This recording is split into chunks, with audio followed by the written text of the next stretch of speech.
Have you heard of a term called neuroplasticity?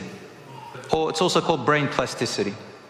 Literally, brothers and sisters, the brain that you and I have control over changing it in the way we want. It's not an easy task, but we can. And you can teach your children that they are able to change their brains. Just give them the example of Legos. You can build the Legos, dismantle the Legos, rebuild them in a different way, change parts of it here, like Legos, like blocks of Legos. Our brain is.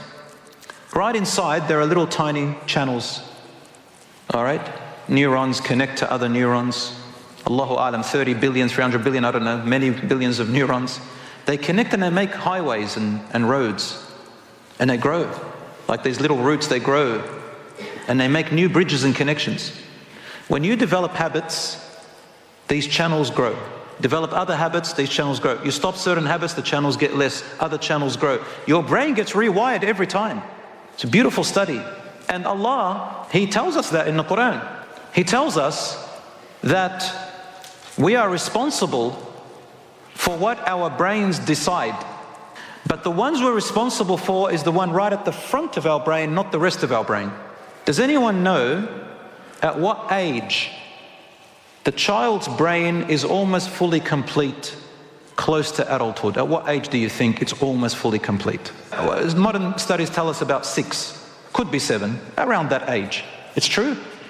That means the way the child grew up with their parents and their environment and their experiences, there are those channels in the brain have already been set at 6 or 7 years old. After that, the brain starts developing in a different way. And when you reach puberty, guess what starts to develop in your brain? The front part of your brain, prefrontal cortex. That keeps growing until about 25 years old. That's the place responsible for judgment, decision making, fears, and so on and so forth. Rationale, all that, making decisions through it. Allah says in the Qur'an, كَلَّا لَإِن لَمْ يَنْتَهِ لَنَسْفَعًا بِالنَّاصِيَةِ نَاصِيَةٍ كَاذِبَةٍ خَاطِئَةٍ. Nay, if he does not desist from his oppressive and wrong actions, he's talking about Abu Jahl, but in general to all of us, the human who oppresses and does wrong, we shall take him by his forelock on the day of judgment, a lying, sinful forelock. Forelock here is the frontal cortex responsible for decisions. Allah called it lying and sinful because we have control over that. Now what affects that? Our brain development. Now when you understand this, brothers and sisters, you have a bit more empathy on yourself. You say to yourself, subhanallah, my upbringing was a little bit like this and like that. Can I change it? Yes, inshallah you can. Ibn al-Qayyim, rahmatullah alayhi, writes in his book, he mentions how habits develop, good and bad habits. So he uses the example of sins. He says, every bad habit, every sinful habit begins with a thought. A what? A thought. Whisper, comes and goes. If you catch that thought and hold on to it, it turns into an idea. If you hold on to the idea and don't repel it, it turns into a plan. If you hold on to the plan and you don't repel it, it turns into an action. If you repeat the action, the less you feel sensitive towards it and the more normalized it becomes, then it turns into a habit. And what do habits turn into if you don't deal with them?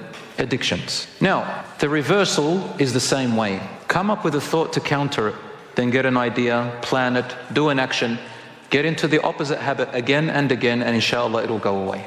Example, a young person reaches puberty and the hormones begin to ignite, sexual hormones.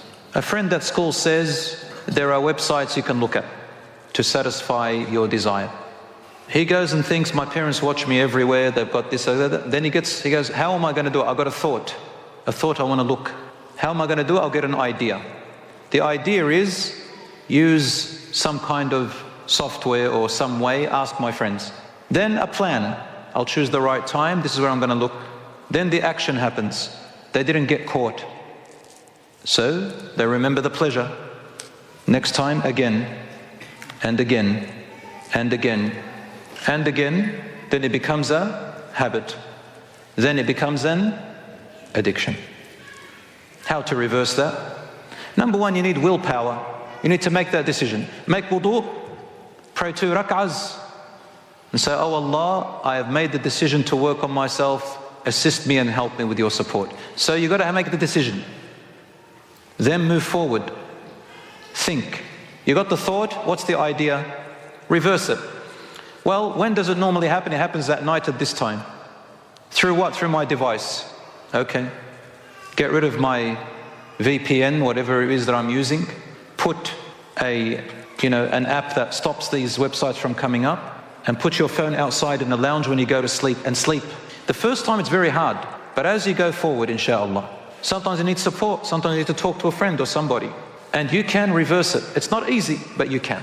And the rewiring in your brain changes, and that's how you find the willpower afterwards. One brother, he said to me, brother, I want to pray at the masjid every fajr. I said, it's a big task. He said, how can I do it? I said, start with the thought, then get an idea, then plan it, then do it.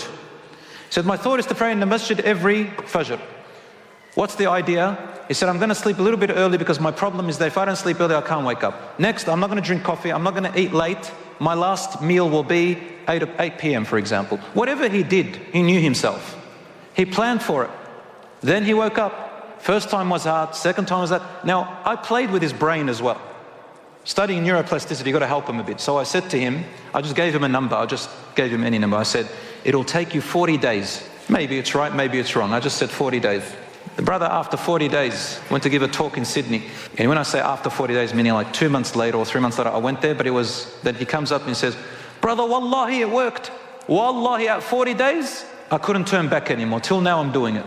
I said, maybe I should have said to him 20 days, maybe something like that. But the point is, brothers and sisters, he reversed it. And it became a habit. It became easy. But you can't expect everything to happen straight away. It happens slowly, inshallah. Neuroplasticity, your body all reacts to it, everything. Childhood traumas start with the parents and the way they talk to their children. Especially children who have something called ADHD. It's a problem with attention disorder.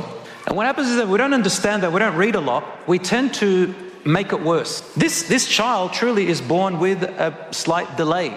At their same age, they're just not as attentive as others their age. No child experiences the same upbringing as their sibling. A brother who is the oldest does not have the same experience as the brother who is second, or the youngest, or the middle child, or the girl. It's like each one had their own family. Literally, if you have 5 children, they had 5 different families. The older child is treated different to the youngest one. The youngest one is spoiled. Everything is cute. The older one, there's a bit more responsibility. And the middle one is usually neglected. And then we come to treat each one of them with the same consequence and the same words. It's very hard to parent, and Allah subhanahu wa ta'ala forgives us for our shortcoming. But we do need to read more about parenting and these new names. So you have a child, for example, who is diagnosed with ADHD. Now, before I say something, one thing I tell my young brothers and sisters, my dear, and I'm old enough to be your father for some of you, my dear son, my dear daughter, my dear brother, my dear sister, never, ever, ever, remember this, never, ever self-diagnose. Don't diagnose yourself as if you're your psychologist. Just because you had a bit of anxiety or a bit of depression or a bit of, your chest was a little bit constricted, does not mean you are sick.